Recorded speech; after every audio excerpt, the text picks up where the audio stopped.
Hello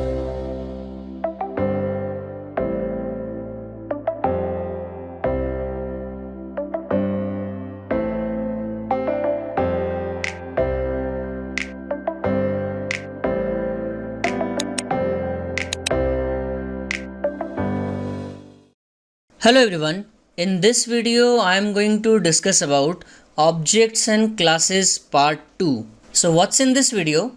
Static members in a class, under which we will discuss about static data members and static member methods, object as method parameter, use of this keyword and programming questions.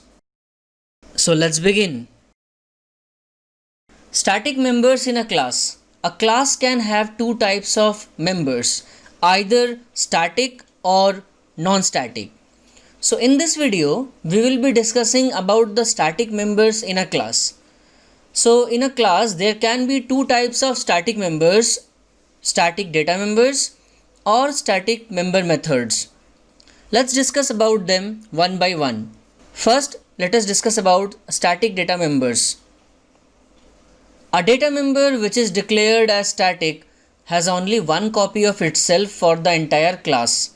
That means separate copies per object is not created for the static data members of the class. It is also known as a class variable. It is used to share common data between the objects of the class, which is useful in some special cases. So what happens is, whenever we create any object of the class, one copy of the instance variable is created.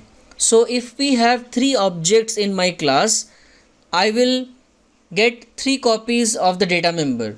But in case of a static data member, it is common for all the objects. That means only one copy is kept in the memory and all of the objects share the same copy. Now let's discuss about static member methods. A member method which is declared as static has the following properties. First, it can only access other static members. That includes static data members and static member methods of the same class. And second, it can be called or invoked directly without the need of any object of the class. So if we have a static member method in the class, it cannot access the non-static members. Means instance variable or normal methods cannot be accessed from a static member method. Now let's understand the concept of static member with this example. Here we have a class demo. In this class we have a normal data member, means an instance variable, and we have this static data member, means class variable. So x is instance variable and y is a class variable. So the difference in declaration is very clear. When we are declaring any normal variable, we just write the data type and the variable name. But when we are creating a static variable, we have to mention the static keyword before the data type. So that is how you create a static data member. GetVal int x1. So I am going to pass a number to x1 and from there it will be copied to the variable x. So I am assigning a value to the instance variable using the getVal method. Then I have this printVal method in which I am printing both x and y. X is instance variable, y is static variable. Then we have this increase method, which is a static method, and it is increasing the value of y by 10. Okay. Now as you can see, I have not taken input any value in the variable y. Since it is a static data member, we should know that the default value of any static data member is 0. So if we don't give it any value, as soon as the first object of the class is created, the static data member gets a default value 0. Now in the void main, I have created two objects, demo d1 and demo d2. d1 is the first object, d2 is the second object. Then I am calling the getVal method using d1. That means I am passing this value 100 to the variable of d1, means to the variable x of d1. So this 100 is going to the instance variable x, which is part of the first object d1. Then I am doing the same thing for the second object, I have written d2.getVal200. So I am calling the getVal using the second object d2, and the value which I am passing 200 is going to the instance variable which is part of d2. So this x which is part of d2 gets the value 200. Then I am printing the first object's value and the second object's value, d1.printval and d2.printval. Now we have to see that both of these objects contains a separate copy of x, but y is same, y is common for both of them as it is a static variable. So in the print method, when I am printing x and y, you can see the output. When I am printing the first object, it is printing x equal to 100 and y equal to 0. And when I am printing the second object, it is printing x equal to 200 and y equal to 0. So the value of x is different for both of the objects, since it is instance variable and each object has a separate copy, but the value of y is by default set to 0 and it is common. Both of the objects share the common variable, so y is printed same for both the objects. Then I am calling the increase method. As we know that increase is a static method, so it can be called directly. We do not have to write d1.increase or d2.increase. Since it is a static method, it can be called directly. Now when I am calling the increase method here at this point, so the value of y is changing, it is getting updated. So 0 is the previous value, 10 is the new value, 0 plus 10, 10. So the new value of y is now becoming 10.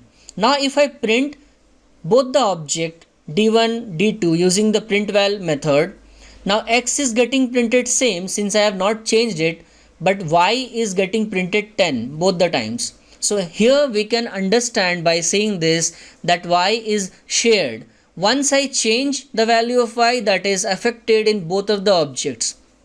So this is common for both of the objects, and this is an example where we see how a static data member can be used in a class. Now let's move to the next topic, object as method parameter.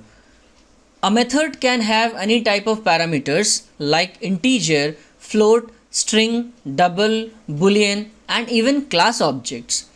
Objects which are passed through the parameters of any method are pass by reference. Now I have already explained the concept of pass by value and pass by reference in my previous video, which was user defined method. So if you have not seen that video, you can watch it first and come back to this video if you are having any confusion regarding the pass by value and pass by reference.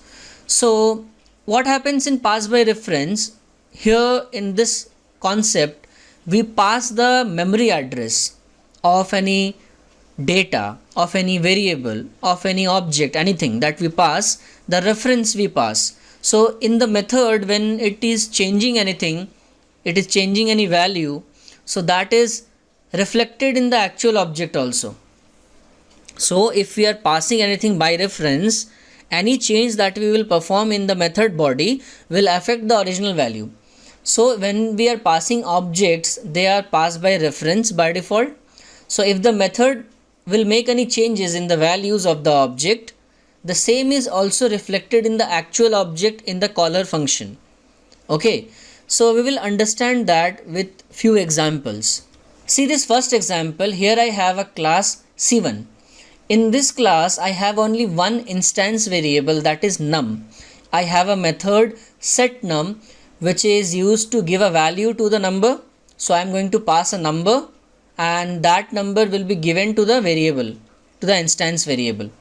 Then I have this printNum method which is printing the value of the number. Now I have this method void productNum in which I am passing two objects. So this is how we pass class objects. You have to write the class name and object name. C1 obj1 comma C1 obj2. So obj1 is the first object, obj2 is the second object. Both of the objects we are passing, and the num of first object is multiplied with the num of the second object, and the product is stored in the num. Now you will be thinking that this num is of which object, right? So that I am going to explain now. C1 obj equal to new C1. First object of the class is created. Here it is. obj1 dot set num 5. 5 is given as a number, as a value for the first object. obj1.print num is printed as 5. C1 obj equal to new C1, second object of the class is created. obj2.setNum 6 is given as a value to the second object. obj2.printNum, second object value is printed. Now you see what I am doing here. C1 obj3 equal to new C1, a third object of the class is created but no value is given. obj3 dot product num obj1 comma obj2. So the product num method is called using the third object.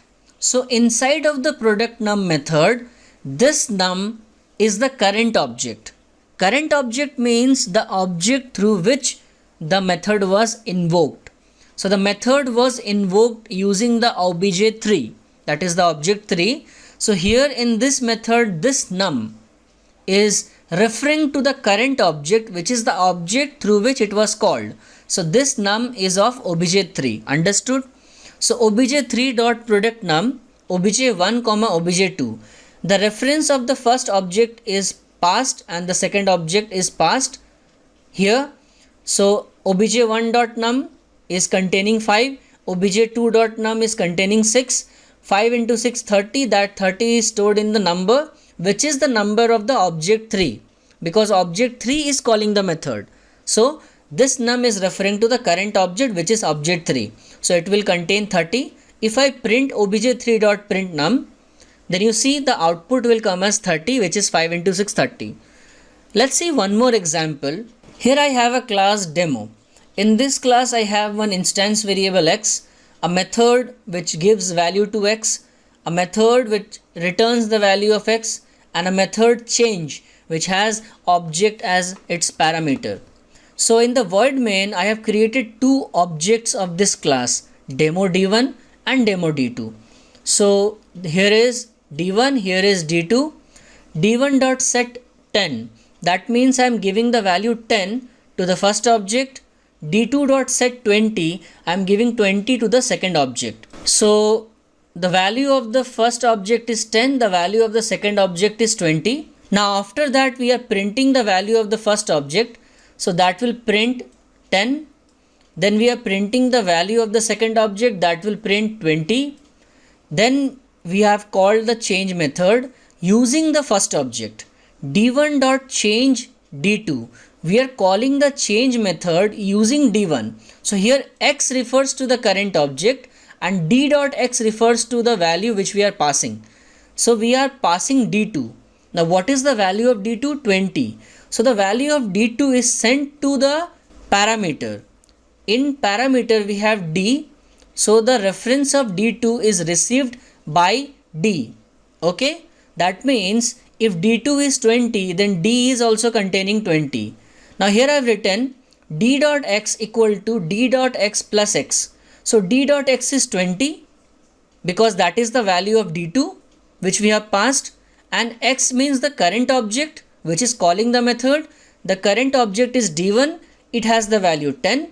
So that means 20 plus 10 equal to 30, and that is getting stored in d.x means d2.x. So the value of d2.x is 30 now.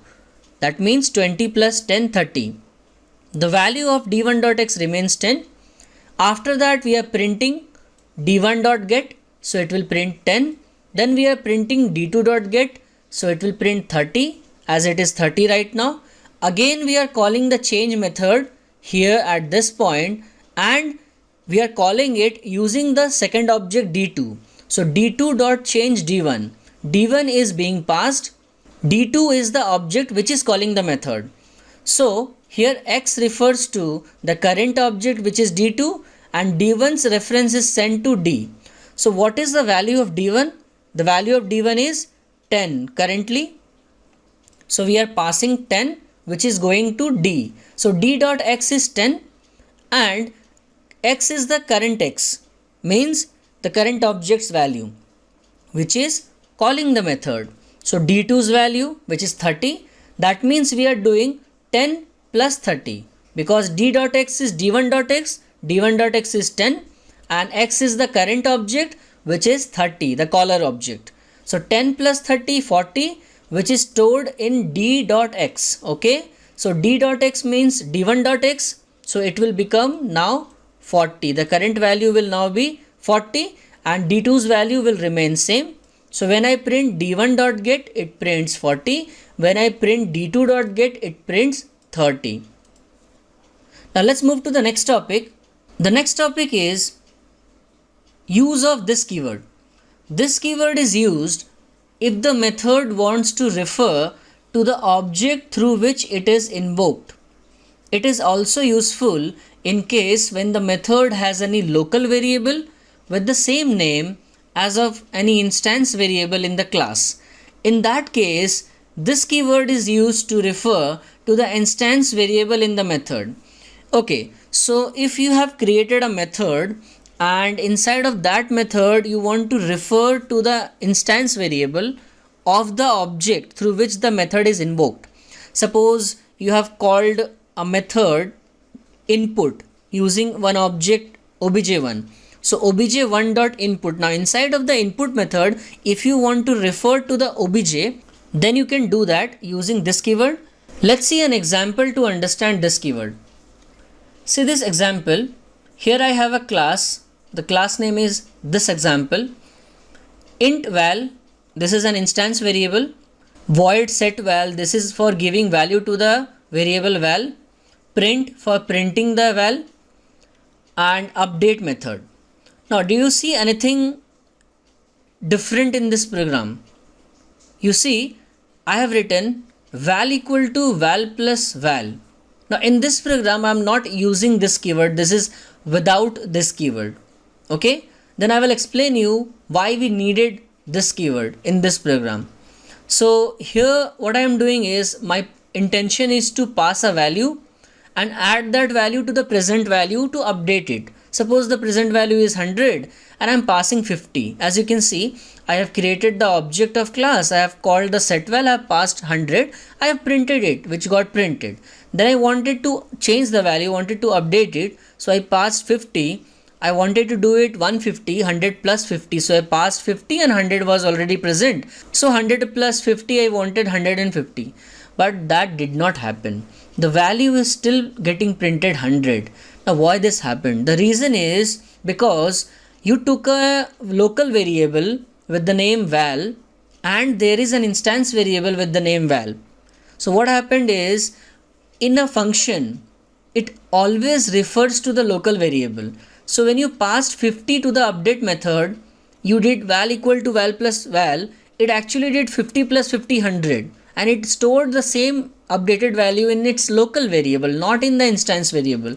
Because when we have any variable with the same name inside of a method, then it always referred to its local variable. It ignores the instance variable. So it did not actually access the variable val which is in the class. It only accessed the local variable val.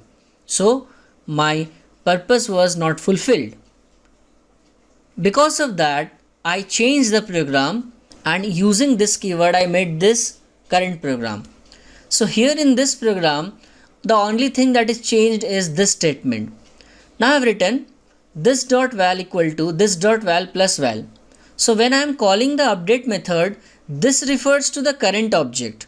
Okay, that means this is referring to T1. This dot val means the value of T1 wherever I have written it. So the value of T1 is equal to the value of T1 plus val, means the local variable. So now what will happen? The first value of val is 100. That means the value of the instance variable which is in T1 is 100. When I print it, 100 got printed. And then when I update it, I pass 50. That 50 goes to the local variable val. This dot val is still 100. That means the value of the current object, it is still 100. So 100 plus 50 is 150, which is stored back in this dot val, means which is stored back in the value of the current object. So T1 got updated to 150 and if I print it, it will print me 150. So in this case, you can easily see the difference between using this keyword and not using this keyword. So in this kind of situation where you have the same variable in the local scope as well as in the class, you need to use the this keyword to refer to the current object's data. Now we will see some programming questions. First question is, create a class shop with following details. Data members, pname to store the name of product as integer, price to store the price of product as double, static dis to store the percentage of discount as double, void get product to accept the product name and price, static void set discount double p to set the discount percentage, void print to print the product name and discounted price, static void increase to increase the discount percentage by 0.5%. Now create three objects of this class representing three products. First product should be sold in 5% discount. Then each next product should be sold in 0.5% extra discount than the previous product. That means, as we can see in this question, we have this static variable discount. That means the value of the discount should remain common throughout the objects, so that if we change once, it is reflected in the next object. So here is the program. Let's see how we have implemented it. Class shop, private data member, pname, then price, then discount. So discount is declared as static. The other two data members are instance variable.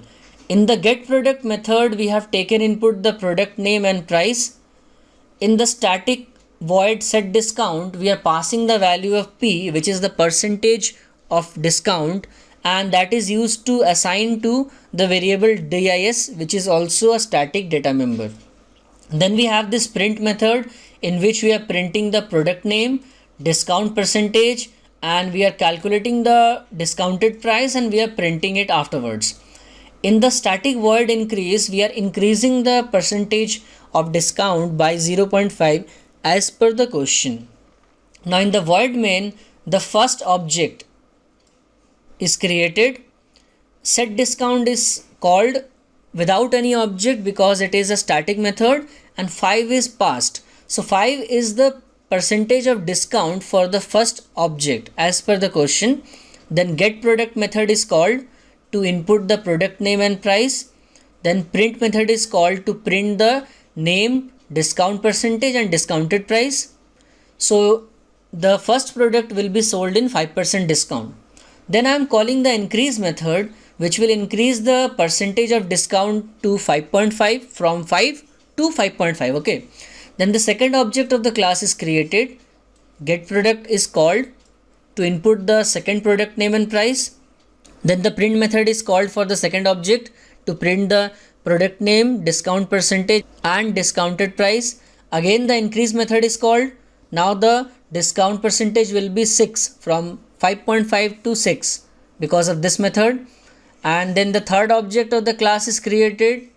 Get product method is called to input the product name and price, and print method is called to print the product name, discount percentage and discounted price. Now when I will show you the output of this program, you will easily understand by seeing that each next product is getting 0.5% extra discount than the previous.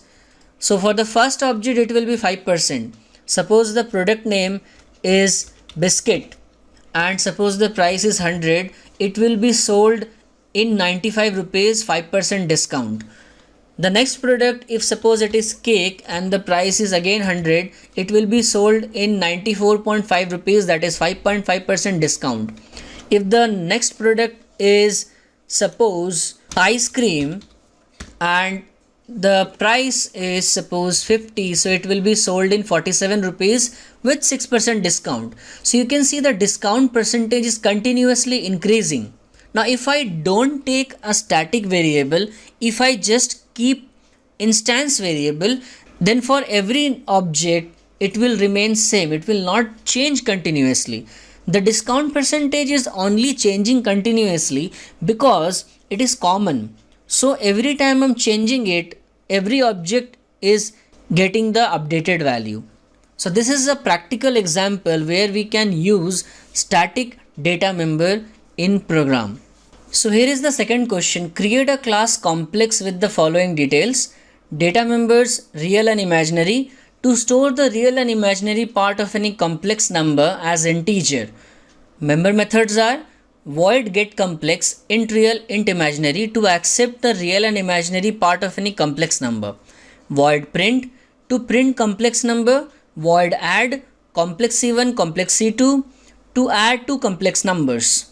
So just a background knowledge. A complex number has two parts, real part and imaginary part. Both are separated using a plus sign in programming, and with the imaginary part we write I. Okay. So in order to add two complex numbers, we just have to add the real part of both the numbers and we have to add the imaginary part separately. Here is the program. I have created this class complex. Private data members int real and imaginary, both are instance variable. This method I have get complex. Now see, since I had the same variable name in the method parameter as of in the instance variable, so I need to use the this keyword, this dot real equal to real, this dot imaginary equal to imaginary. Here this part refers to the instance variable. Okay, the part in which I have used the this keyword, that part is referring to the instance variable, that means the variable of the object. Here in the print method I am printing the real and imaginary part this way. Okay, and this is the add method. Two objects are being passed, C1 and C2. C1 dot real plus C2 dot real getting added the real part stored in the real of the current object. C1 dot imaginary plus C2 dot imaginary part of both the complex numbers getting added and stored in the imaginary part of the current object. So we are inputting the first complex number, real and imaginary part separately, R1 and I1. First object is created, and for the first object I am passing the value of R1 and I1 to give value to the instance variable. Then the second complex number I am taking input, real and imaginary part separately, R2 and I2. Second object of the class is created. I am calling the get complex method, passing R2 and I2 the value of real and imaginary for the second object. Now both the objects I am printing, so it will print the values of both the objects. A third object I have created for storing the addition. The third object is calling the add method. So here the add method is getting called by the object 3. That means the real and imaginary part, this part, the part which is referring to the current object is referring to the object 3. So if I call the add method and I pass the object 1 and object 2, whatever will be getting added will be stored in the real and imaginary of the object 3. Because object 3 is calling the add method, so object 3 is the current object. This real and this imaginary is part of the object 3. The total is getting stored in the object 3. If I print the object 3, I get the total. So here is the output of this program. The first complex number, suppose the real part is 5, the imaginary part is 6. The second complex number, suppose the real part is 9 and the imaginary part is 1. So the total is 14, 7. 14 is the real part and 7 is the imaginary part.